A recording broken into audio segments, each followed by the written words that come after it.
همزه وصل ما بين الطفوله بتاعتك ولغه الحب المفضله بتاعتك اللي دايما بتلوم عليها شريكه حياتك او بتلومي عليها شريك حياتك ان هو ما بيقدمها لكيش. دوروا في طفولتكم هتلاقوا حاجات كتيره جدا. كتاب لغات الحب الخمسه بتاع جاري تشابمان مبني اصلا على الالم اللي الطفل ما خدوش في نشأته. يعني مثلا لغه الحب اللي اسمها فيزيكال تاتش او التلامس الجسدي او التعبير عن الحب بالتلامس الجسدي والاحضان. لو كان في طفوله الطفل ما خدش احضان من الوالد او الوالده بالذات، والطفل ده الشيء ده ألمه او جاب له ألم تألم منه، فممكن جدا الطفل ده هو اللي يطلع بعد كده بيعبر عن حبه بالاحضان ويلوم شريك او شريكه حياته لما ما يعبرلوش عن حبه بنفس الشيء، لانه ساعتها هيبقى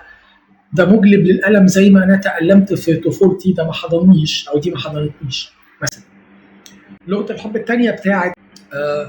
الوردز اوف افيرميشن او التعبير عن الحب بالكلمات. لو الطفل نشأ في بيئه مش متعارف عندهم ان الوالده او الوالد يقولوا للطفل او الطفله بحبك يا حبيبتي، انت حبيبه قلبي، وحشتني وحشتيني، وده بيسبب ألم للطفل، فيطلع يكون بيعبر عن حبه بطريقه ان هو دايما يقول انا بحبك، انت وحشتيني، بحبك، وحشتني، ويتألم جدا لو الشخص التاني ما ادالوش لغه الحب بتاعته وما قالوش وحشتني، لانه ساعتها هيسمع مع الام طفولتي لانه ما كنتش بسمع الكلمات. الحاجه الثانيه برضو اللي ممكن يكون الطفل اختارها كلغه حب بلا وعي، هو انه لما وهو صغير لما عبر عن حبه وقال لمامته او لباباه مثلا وحشتيني يا مامي يا بابا وحشتيني، ده جاب له اعجاب وجاب له اطراء، ففهم هنا ان دي لغه حب. لغه الحب الثالثه اللي كان اصلا جاري تشابمان برضو اتكلم عنها هي الكواليتي تايم، او ان احنا نمضي وقت جودته عاليه مع بعض. لو كان الطفل نشأ في بيئه اللي حواليه مش فاضيين له،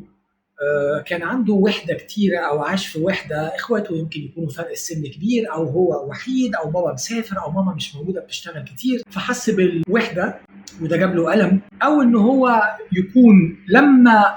امضى وقت مع الناس ده اثار اعجاب الناس بيه، اشادوا بانه بياخد من وقته وانه بيديهم وهو طفل، من عمه، من خاله، من جد، من جده، اي حاجه. ده الشخص اللي برضه يطلع الكواليتي تايم عنده او الوقت او تمضيه الوقت الجيد معا لغه حب، يدي وقته لشريك حياته او تديه لشريك حياتها، ويلوموا بعض جدا لو كان بيسافر كتير، كان بيشتغل كتير، ما بيدينيش وقت كتير، ما بتدينيش وقت كتير، مشغوله عني كتير، تألمه زي ما كان بيتألم في الطفوله.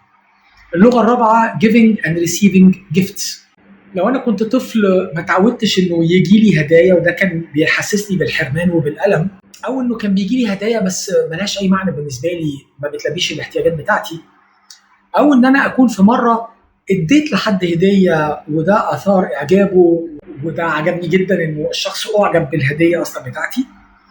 فده ممكن يخليني اطلع شخص من اللي بيعبر عن حبه بتقديم الهدايا وبتوقع استقبال الهدايا، واطلع اشتكي ان انا زوجتي انت عمرك ما اصلا جبتي لي هديه، او الزوجه انت عمرك ما فكرت انك تجيب لي هديه، لان ده بتكون لغه الحب المفضله بالنسبه له، او اللغه اللي هو بيعبر وبيحب يستقبل بيها عن تعبير الطرف الاخر لحبه ليها. اللغه الخامسه هي الاكتس اوف سيرفيس، تقديم الخدمات والدعم. لو انا كنت طفل مش بقدر اطلب خدمات من الناس، او لو كنت طلبت من الناس خدمات ولما طلبت خدمات they let me down، يعني ما حدش سأل فيا، ما حدش ساعدني وما حدش خدمني،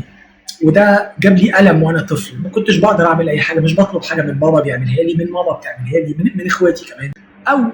ان انا لما قدمت خدمات للناس، لاخواتي، لبابا، لماما، عملت لها حاجه مثلا تساعدها، جبت المكوى، بعت المكوى، كويت، عملت لها مشوار، عملت لبابا مشوار، لاخواتي مشوار، اي حاجه من هذا القبيل، وده جاب لي اعجاب وجاب لي اطراء والناس حبوني جدا، فدي هتطلع عندي لغه حب، هتكون